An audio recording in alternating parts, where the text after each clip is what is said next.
उसने हमें लड़ने की वजह दी, उसने हमें लड़ने की हिम्मत दी। मैं नहीं लड़ सकता एक दिन, एक लम्हा मैं मार नहीं खा सकता एक थप्पड़ भी।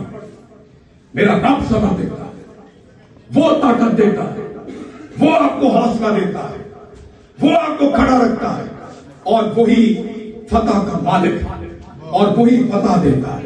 आज उनका खौफ बोलता है कि अर्श शरीफ जीत रहा है और वो लड़ाई हार रहे हैं। ये लड़ाई को लंबा कर सकते हैं, इसको ऐसे खींच सकते हैं, लड़ाई को लंबा कर सकते हैं, जीत नहीं सकते, क्योंकि इस लड़ाई में जीत हमारी इंशाअल्लाह। हम हर हाल में जीतेंगे। हम मुकाबला करेंगे, हम हमेशा मुकाबला करेंगे, हार नहीं मानेंगे, इनके साथ लड़ते रहे।